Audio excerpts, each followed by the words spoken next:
ஒரு வழியா மாடு கடிச்சிடுச்சு. அதோ இருக்குது நம்ம வீட்டு மாடு. அத்தை அத்தை இங்க வாங்க அத்தை, அதோ இருக்கு பாருங்க அத்தை நம்ம மாடு. போடி போ, மாடுதான் கடிச்சிடுச்சுல, அப்படியே எங்க நிக்கிற போ. ஏன்டா அந்த கணக்கு வழி வரதுக்குள்ள போயிட்டு அந்த மாட்டை கைத்து அவரு போ. அவ வந்துட்டாளா, அவ பேசுற பேச்சு தாங்க முடியாது. அவ கொஞ்ச நெஞ்சு பேச மாட்டா, வாயில வந்தபடி பேசுவா. அவ போயிட்டு சீக்கிரமா அந்த கைத்து அவுத்து விட்டு மாட்டை ஈத்துன்னு வா, சீக்கிரம் போ. ஏய் சீக்கிரம் அவருடி, அந்த கணக்கொலி வந்துட்டானா அவ பேசுறத காதுல வாங்க முடியாது, அந்த அளவுக்கு அசிங்கமா பேசுவாவ. சீக்கிரம் அவருடி. இங்க என்ன பண்ணி தொலைஞ்சதே தெரியல, வீட்டு தீனி ஏதாவது தின்னுடுச்சாங்கன்னா அது எதுன்னு தெரியல. சீக்கிரம் அவருடி. அடியே திருட்டு சிரிக்கலாம், எப்படியாவா கைத்து மேல கை வைக்கிறது, இந்த பக்கம் திரும்புங்கடி. அடியே கனகா, என்னடியே வாய் ரொம்ப நீளுது, யார பார்த்து திருட்டு சிரிக்கின்ற? நீ தாண்டி திருடி என் வீட்டு மாடை கட்டி வச்சிருக்க பாரு. உனக்கு ஆசைக்கு அளவுலடி. இத்தனை மாடு வச்சிருந்தியே, 10 மாடு வச்சிருந்தியே தான் உன்கிட்ட இருக்குதா? அப்ப 2 மாடு தான் இருக்குது. உன் ஆசைக்கு ஏத்த மாதிரி தான் எல்லா மாடு புட்டுன்னு போயிடுச்சு. 2 மாடு இருக்குது, இப்பயும் உனக்கு திமிர் குறையிலையா? அம்மா மாடு வச்சிருந்தியே, இப்ப 2 மாடு வச்சிருக்கமே, அதுக்கு என்ன நிலமன்னு தெரியுமா உனக்கு? நீ ஆசைப்படுறடி, பொறாம பாரு, என் வீட்டு மாடை வேற கட்டி வச்சிருக்கே நீ. சரிதான் போடி. பேச வந்துட்டா. நானே 2 மாடு வச்சிருந்தாலும் காசு கொடுத்து வைக்கலாம் வாங்கி வச்சிருக்கேன். கொல்லிலாம் போய் கஷ்டப்பட்டு நான் ஒண்டியா கஷ்டப்பட்டு இந்த பிள்ளைலாம் வாரி வந்து போறேன் நானு. நீ 10 மாடு வச்சிருந்தாலும் அதுக்கு தீனி போட வக்கு இல்லாம என் வீட்லயாவது போய் தீனிட்டு வானுமே விட்டு வந்துருக்க. நீ பேசுறியா? ஆமா வந்துட்டா, எனக்கு தீனி போட வக்கு இல்ல நீ சொல்றிய நீ? ஏண்டி என் வீட்டை பாத்தியா நீ? நான் எவ்வளவு பெரிய வீடு வச்சிருக்கேன் தெரியுமா? 10 மாடு வச்சிருக்கேன், அந்த அளவுக்கு என்கிட்ட காசு இருக்குன்னு அர்த்தம். தீனி போட வக்கு இல்லாம நான் ஒண்ணு கிடையாது. என் வீட்டுக்கு வந்து பாரு, இதுதான் வைக்க போறேன். எம்மா வைக்கல் நான் வாங்கி வச்சிருக்கேன் பாரு, எம்மா பிள்ளை எடுத்து வச்சிருக்கேன் பாரு. எனக்கு என்ன குறை? எனக்கு வீடு நிலம் எல்லாமே சொந்தமா இருக்குடி. நீ ஒன்ன மாதிரி ஒண்ணு நான் வாடகைக்கு வீடு இல்ல. நீ பேச வந்துட்டிய நீ? ஊர் அனுப்புறேன் நான் மாட. நீ தான் வந்து எவ்வளவு வீட்டு மாடு கிடைக்குமோ அழிஞ்சு கிடக்குற. நீ ஏதோ தெரியாத கயிறு அறுத்துன்னு வந்துருச்சு, அதுக்காக நீ கட்டி போட்டு வச்சுப்பே. நீ அடுத்து விட்டு மாட்டா, அடுத்து விட்டு மாட்டு மேல நீ ஆசைப்படாதடி, அழிஞ்சு போயிடுவேன். அடுத்து விட்டு மாட்டு மேல நான் ஆசைப்படுறேன்னா எனக்கு அந்த மாதிரி என்ன துளி கூட கிடையாதுடி. ஒன்ன மாதிரி நினைச்சுக்கிட்டே நீ? புருஷன் இறந்ததுக்கு அப்புறமா எல்லா சொத்து பத்தியும் வச்சுக்கினேன் வட்டி விட்டுக்குன்னு சம்பாதிக்கிற பாரு. ஒன்ன மாதிரி கேள்வி கேட்டவன் நான் கிடையாது. வட்டிக்கு அவ்வளோ நீ? ஐயோ ஐயோ ஐயோ அம்மா, வட்டி போற தெரியுமா? வெளியில வாங்கினா கூட அவ்வளவு வட்டி வராது போல. நீ அவ்வளவு வட்டிக்கு காசு விட்டு சம்பாதிச்சுதான் இவ்வளவு மாடு வாங்குறேன். ஆரம்ப காலத்துல இங்க வந்த புதுசுல நீ என்ன பண்ண எனக்கு தெரியாது. இப்ப ஏதோ வட்டி விடாம இருக்கிற, அப்ப அவ்வளவு வட்டி காசு விடுவேன். ஒரு நாள் லேட்டானா கூட சரி, நாக்கு அப்படிங்கிற மாதிரி கேட்டு அவன் வீட்டு வாசல் ஏறி பணம் வாங்குற வண்டி. நீ பேசுறியா ஆசைக்கு அளவு இல்லன்னு? ஏய் யார பார்த்து என்ன கேக்குற நீ? வட்டிக்கு விட்டா? ஆமா வட்டிக்கு நான் தான் அதிகமா விடுறேன்னு தெரியுதுல, அப்புறம் ஏன் காசு வாங்கின? நீ அதுல ஒரு ஆள் தானே. என் வாசப்படி ஏறி நின்று ஐயோ அக்கா எனக்கு 10,000 கூட 20,000 கூட நாளைக்கு தந்துடுறேன், அடுத்த மாசம் தந்துடுறேன் என்கிட்ட கெஞ்சி கூத்தாடி வாங்கினதான் நீ பேசுறியா? அப்ப மட்டும் பணம் வாங்கின, அப்ப மட்டும் இழிச்சுது, இப்ப மட்டும் உனக்கு காசுக்கு தான் வட்டி போட்டது. உன்னால முடிஞ்சா நீ சம்பாரிச்சுக்கோ, நான் சம்பாதிக்கிறத பார்த்து நீ போறாம பாடுற. ஏதோ எனக்கு கஷ்டகாலம் வந்தது, அதனால நான் வந்து உங்ககிட்ட வட்டிக்கு வாங்கினேன். இல்ல என் உங்ககிட்ட நான் வாங்க போறேன். உங்ககிட்ட வாங்க பணம் ஒண்ணு, அந்த அளவுக்கு எனக்கு ஒண்ணு உருப்படவே இல்லை. அது வேஸ்டா தான் செலவாச்சு. நீ தான் அழுதுக்குனே கொடுக்குறிய வட்டி கொடுக்கும் போது கூட. வட்டிக்கே கொடுக்குற காசையே நீ வந்து என்னமோ சொந்தமா ஏன்னா கொடுக்குற மாதிரியே கொடுப்ப. நீ ஒரு மூஞ்சி ஒரு சந்தோஷம் இருக்குமா காசு கொடுக்கும் போது? நீ கொடுக்குறது யார் யாருக்கெல்லாம் நீ கொடுக்குறியா அந்த பணம் எல்லாம் கேடு கட்டி ஒழிஞ்சுதான் போனாங்க தவிர யாரும் நல்லா வாழல. நீ அந்த மாதிரி மனசு நல்லா எனக்கு கொடுத்துருந்தா தானே நீ தான் மனசை முழுங்கினே கொடுக்குறீங்க. ஏய் வாய மூடிடி, என்னை பத்தி நீ பேச. நான் மனசுக்குள்ள முழுகின்னு கொடுத்தது உனக்கு யார் சொன்னா? நான் அந்த மாதிரிலாம் ஒண்ணு நான் நினைக்கல. நானு வீட்டுக்கு அந்த மருமவளை வாழ விடாம அடிச்சு தோத்துருவோம். நீ ஏன்டி அதை பத்தி பேசுற? ஒரு மருமவளை வச்சு வாழ தெரியல, அவன் மேல கூத்தங்குற சொல்லி அவளை அனுப்பி விட்ட. ஆனா உன் என்ன தெரியுதா? வெளியே போயிருப்பான் ஊர் உலகத்துல, அவதான் சரியில்லை அவதான் சரியில்லை அப்படின்னு சொல்லி நீ கதை கட்டின்னு இருக்கிற. நீ தாண்டி சரியில்லை. ஏ அலமேலே, என்னை பத்தி பேச உனக்கு துளி கூட உரிமை கிடையாது. நான் மருமவளை நல்லா வச்சிருக்க வச்சு அதை பத்தி ஏன்டி நீ பேசுற? என் புருஷன் உயிரோட இருக்கிறான், நான் பொட்டு வச்சிருக்கேன். உன் புருஷன் உயிரோட இருக்கிறான், நீ ஏன்டி பொட்டு வச்சு அழைகிற? ஏதாவது நாகரிக பண்பாடு உனக்கு ஏதாவது இருக்குதா? ஏய் நான் பொட்டு வச்சா உனக்கு என்னடியே? நான் பொட்டு வச்சு நீ இருக்கிறது உனக்கு பொறாமையா இருக்குதா?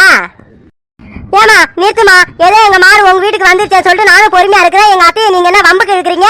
என்னவோ பேசுறீங்க அத்தையை? எங்க அத்தையை பார்த்து அவங்க பொட்டு வச்சிருந்தா உனக்கு என்ன?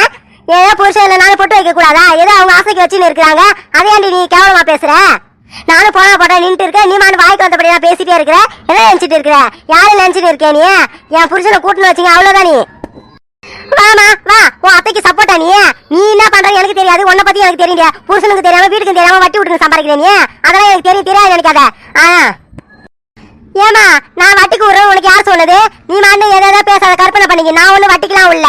என்ன எங்க அத்தை கிட்ட நீ கோத்து விடுறியா? நீ போ வட்டிக்கு இல்லையா? என்கிட்ட நீ போய் சொல்ற. நீ அந்த இவகிட்ட நீ வட்டி காசு கொடுக்கல, நீ 10,000 கொடுக்கல, நீ எனக்கு தெரியாது நினைச்சிட்டு இருக்கேன். நீ எனக்கு இந்த ஊர்ல நடக்கிறது எல்லாமே தெரியும். நீ ஒண்ணு என்கிட்ட மறைக்க வேணாம், புரியுதா? நான் ஒண்ணு போய் சொல்லி நாளைய திடீர் ஆள் கிடையாது நானு. ஏய் கலா, அவகிட்ட எப்படி பேசி கிடக்குற? நீ வா, நீ நம்ம மாட்டை பிடிச்சிக்கு நம்ம வீட்டுக்கு போவா. அவகிட்ட பேசினா நம்ம பேச்சு எல்லாம் கேவலமா போயிடும். அவ்வளோ ஒரு கேவலமானவா. அவகிட்ட நம்ம நின்று பேசினா நமக்கு தான் கேவலமா. ஏ அலமே, நான் கேவலமானவே இருக்கட்டும், என் வீட்டு பிள்ளை எல்லாம் தின்னுதுல உன் மாடு, அதுக்கு பதில் சொல்லிட்டு போ நீ மாட்டு. எந்த வேலையா இருந்தாலும் அப்புறம் போய் செய் போ. அது வரைக்கும் நான் மாட்டை கைட்டு விட மாட்டேன் நானு. ஏய் கனகா, உனக்கு அம்மா பிள்ளை வேணும், என் வீட்டுக்கு வா. அங்க போர் மாதிரி கட்டி வச்சிருக்கேன் மாதிரி நான் புல்லுலாம். அது உனக்கு அம்மா பிள்ளை வேணுமா வாரின்னு வந்து அவன் மாட்டுக்கு போடுவா. இது ஒரு கதைன்னு பேசி உட்காந்துக்கிறான். எனக்கு வேற வேலை இல்ல. உன் வீட்டுக்கு வந்து நான் வாரின்னு வரேன். நானே கொல்லில கஷ்டப்பட்டு புடிங்க அங்கிருந்து தூக்கி வரதுக்கு ஆள் இல்லாம இதே உன் வீட்டுக்கு நான் தூக்கி வரணுமா? உன் மாட்டு தின்ன புள்ளு எவ்வளவு வரும் தெரியுமா? அது ஒரு அளவு வரும். நீ ஏன் உன் வீட்டுல இருக்கிறவங்களை விட்டு இங்க எடுத்துட்டு வந்து உன் மாடு தின்ன இடத்துல வந்து போட சொல்லு. நானும் வர முடியாது. வர முடியாதா? உனக்கு பில்லு வேணும்னா வந்து எடுத்துக்கோ, இல்லன்னா போ. நான் உன்னை வந்து கெஞ்சின்னு இருக்க முடியாது. நானா எடுத்துன்னு வர முடியாது. போ. நீ ஒழுங்கா நல்ல முறையா பேசியிருந்தா நானே எடுத்து வந்து போட்டிருப்பேன். நீ ரொம்ப ரொம்ப கேவலமா பேசிட்ட. என்ன வந்து ரொம்ப நீ அசிங்கப்படுத்துற மாதிரி பேசிட்ட. நீ அதுக்கெல்லாம் ஒரு நாள் நீ பதில் சொல்லுவ. ஆனா உனக்கு பில்லு வேணா வந்து எடுத்துக்கோ. நீ நான் எடுத்துட்டு போட முடியாது. ஏய் கலா, அந்த காயத்தை சீக்கிரம் அவரு மாட்டை இட்டு வீட்டுக்கு போவான். அவளுக்கு பில்லு வேணா வந்து எடுத்துக்கிட்டான், இல்லைன்னா போனா பட்ட போ. ஏய் அலமேலே, நான் ஒழுங்கு மரியாதையா சொல்லிட்டேன், கேட்டுக்கோ. பில்லு எடுத்துட்டு வந்து போட்டு, இல்லைன்னா நடக்கிறது வேற விதமா ஆயிடும் சொல்லிட்டேன் நானு. போடி, உன்னால என்ன முடியுமோ பண்ணிக்க போ. ஆண்டி வேற நம்ம கிட்ட சாப்பாடு செய்ய சொல்லிட்டு வெளியே போயிட்டாங்க.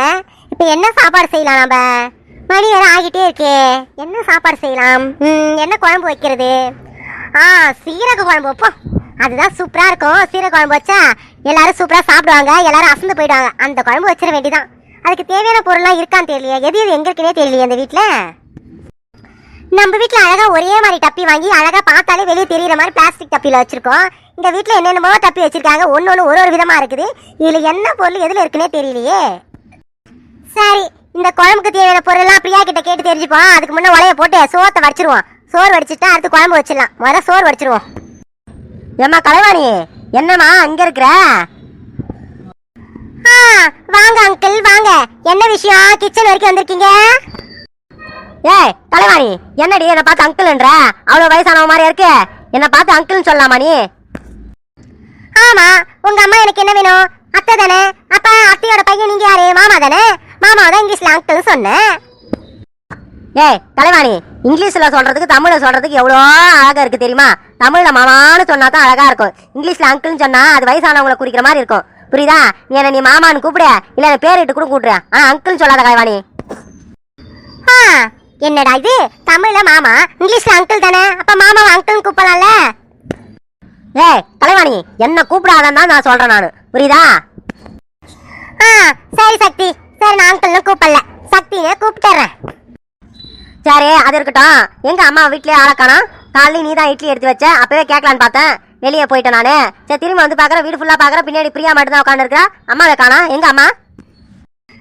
சக்தி ஆண்டி கொய்யாக்கா பறிக்கிற வேலைக்காக ஏதோ கொல்லி பக்கம் போயிருக்காங்க. அவங்க வர மதியம் 2 மணி ஆகுமா. அதனால என்ன ஏதாவது சாப்பாடு செய்ய சொல்லிருக்காங்க. அதுக்கு தான் என்ன சாப்பாடு செய்யலாம், பொருள்லாம் இருக்கான்னு பார்த்துட்டு இருக்க சக்தி. ஏய் கலைவாணி, என்னடி நீ போய் சாப்பாடுலாம் செஞ்சுக்கின்னு வீட்டுக்கு வந்திருக்கிற? ரெஸ்ட் எடுப்பணும் இல்லாம அம்மா தான் சொல்லிட்டு போய்க்கிறாங்கன்னா நீ என்ன சாப்பாடு செய்யறன்ற? அதெல்லாம் செய்யாத கலைவாணி. ஹோட்டல்ல வாங்கி சாப்பிடலாம். நான் மதியம்னா நான் போயிட்டு பிரியாணி வாங்கிட்டு வரவா? பிரியாணியா வாங்கிட்டு வர போறீங்க? ஒரு பிரியாணி இப்ப 100 ரூபாய் கிட்டே விலை விக்குது. அப்ப உங்களுக்கு, எனக்கு, அத்தைக்கு, பிரியாவுக்கு மொத்தம் 5 பிரியாணி வாங்கணும். 5 பிரியாணிக்கு 500 ரூபாய் ஆகும். 500 ரூபாய் வச்சிருக்கீங்களா நீங்க? 500 ரூபாய் ஆகும். 500 ரூபாய் என்கிட்ட இல்லையே. ஒண்ணு பண்ணுவோம், நீ தானே வேலைக்கெல்லாம் போயிருக்க, உங்க வீட்டுல நிறைய காசு இருக்கும்ல, நீ கூட 500 ரூபாய் கொடு, நான் போயிட்டு வாங்கிட்டு வரேன். சக்தி உங்ககிட்ட 500 ரூபாய் அளவுக்கு தானே இல்லைன்னா அப்ப எவ்வளவுதான் இருக்கு சொல்லு, நான் மீதி காசு தரேன். அது வந்து கலைவாணி, அதெல்லாம் செலவாயிடுச்சு கலைவாணி. என்கிட்ட இப்ப காசு நிறைய இருந்தது, அதெல்லாம் செலவாயிடுச்சு. இப்ப என்கிட்ட இப்ப 50 ரூபா தான் இருக்கு. நீ 500 ரூபாய் கொடுத்தனா நான் போயிட்டு பிரியாணி வாங்கிட்டு வருவேன். என்ன நீ காசு கொடுக்கறதுக்கு எப்படி யோசிக்கிற? உங்க அப்பா உங்க அம்மா எல்லாம் நிறைய சம்பாரிச்சு வச்சிருக்காங்களா, இந்த மாதிரி கொடுக்கறதுக்கு யோசிக்கிற? கொடு கலைவாணி. சக்தி சரி 50 ரூபாய் இருக்கு சொன்னீங்களா, அந்த 50 ரூபாய் என்கிட்ட கொடுங்க, நான் 500 ரூபாய் கொடுக்குறேன்.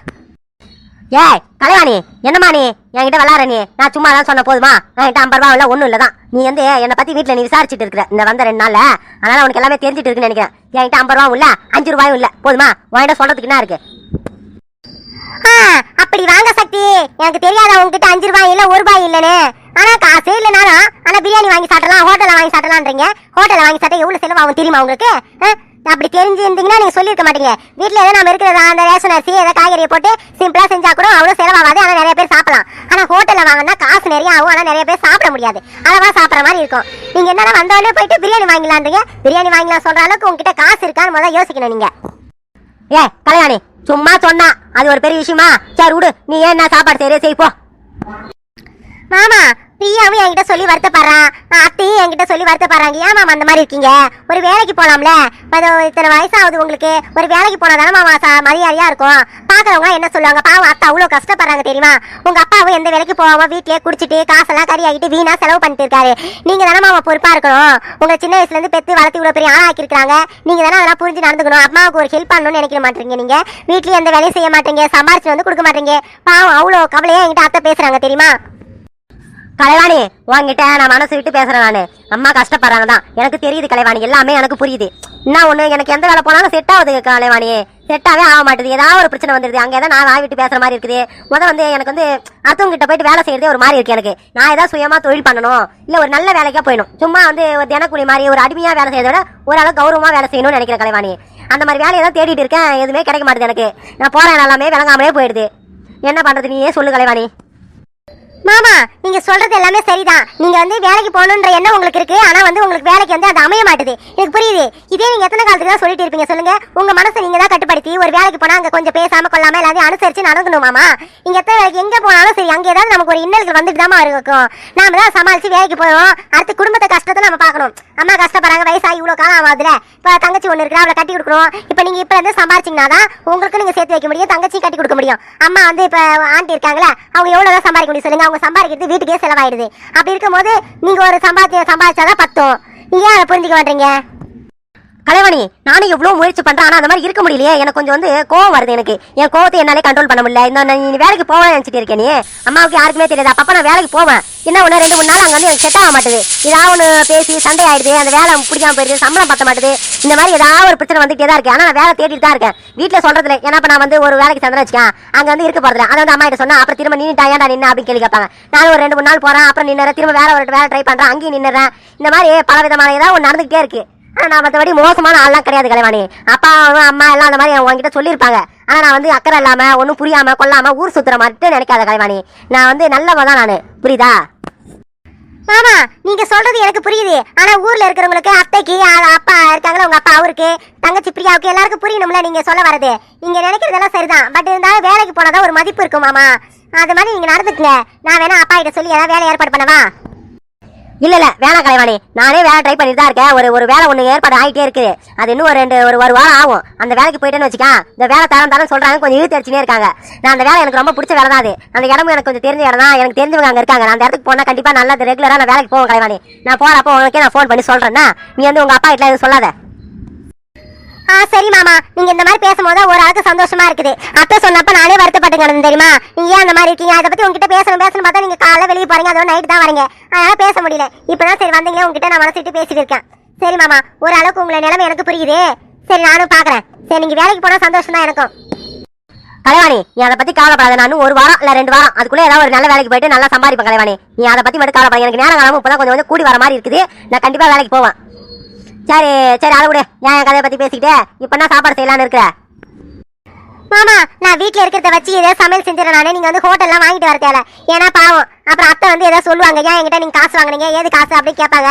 அதனால நீங்க அதெல்லாம் செய்ய வேணாம், நானே சமையல் செஞ்சிடறேன். நீங்க போயிட்டு அங்க இருங்க, நான் ஏதாவது ஏற்பாடு பண்றேன்னா என்ன சமைக்கிறது முடிவு பண்ணிட்டே இருக்கிறேன். இந்த பிரியா கிட்ட ஒரு விஷயம் கேட்கணும், அவட்ட கேட்டு சமையல் செய்ய ஆரம்பிச்சிடறேன் மாமா. சரிம்மா கலைவாணி, நானே இன்னைக்கு வீட்டுல தான் இருப்பேன். நானே எங்கேயும் போல, அம்மா வீட்டுல இல்லல. அப்புறம் நீ பிரியா மட்டும் தான் இருக்கீங்க. வீட்டுக்கு யாராவது ஒரு ஆள் பாத்துக்கணும்ல, நான் வீட்லயே இருக்கேன். சரிங்க மாமா. பரவாயில்லையே, மாமாவோட மனசு நல்ல மனசாதான் இருக்கு. நான் கூட என்னமோ நினைச்சேன், ஆனா நல்லா தான் பேசுறாரு. இன்னும் ஒண்ணு, ஆனா வந்து சம்பாத்தியம் ஒண்ணும் இல்லையே. இப்ப அவர் சம்பாதிக்க ஆரம்பிச்சா கூட குடும்பத்துக்கு இருக்கிற காரெல்லாம் அடைச்சி அப்புறம் தங்கச்சி பிரியா கட்டி குடிக்க சரியா இருக்கும். நம்ம இந்த வீட்டுக்கு எப்ப வரது? இவரு வேலைக்கு போயிட்டு சம்பாரிச்சு எல்லாம் செட்டில்மெண்ட் ஆகவே இன்னும் ஒரு 5 வருஷம் ஆகும் போல. நாம எப்படி இந்த வீட்டுக்கு வர முடியும்? பாப்போம், எப்படி இருக்குதோ பாப்போம். எது வேணா ஒரு நிமிஷத்துல கூட மாறும். சரி, நாம சமையல் செய்யற வேலையை ஆரம்பிப்போம்.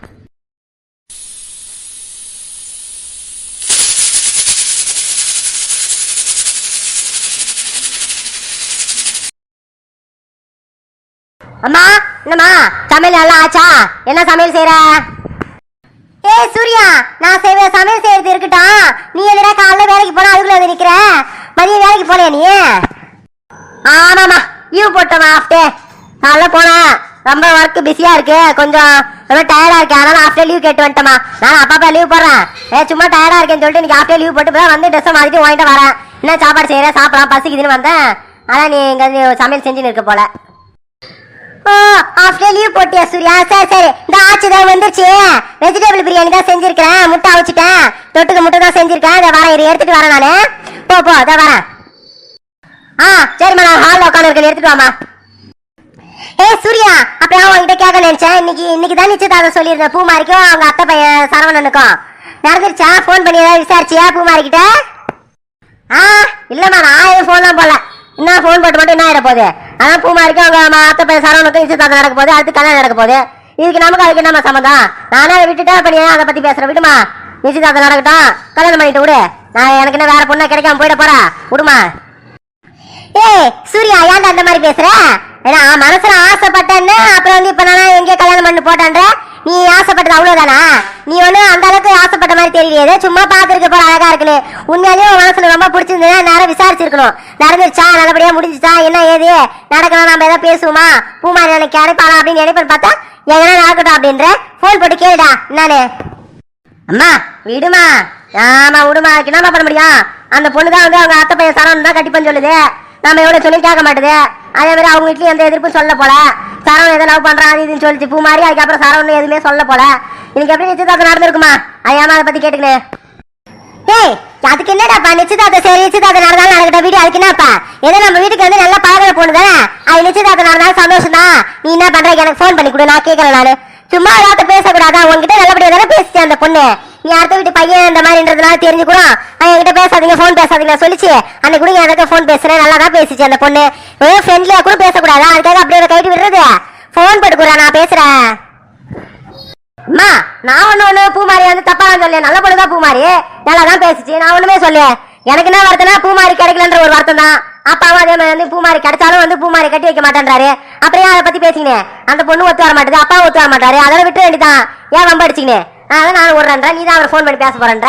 சரி இருமா, நான் ஃபோன் போட்டு கொடுக்குறேன், நீயே பேசு. சாரி விடு. சரி விடு, அப்பா சொல்லிட்டாரு தான், அதுக்கு என்னப்பா? சரி, நான் எனக்கு அந்த பொண்ணை பிடிக்குண்டா, நான் பேச போறேன், நீ ஃபோன் போட்டு கொடு, நீ நான் பேசுறேன். இந்தாமா ஃபோன் போட்டா ரிங் போயின்னு இருக்கு பாரு, இந்த அப்படி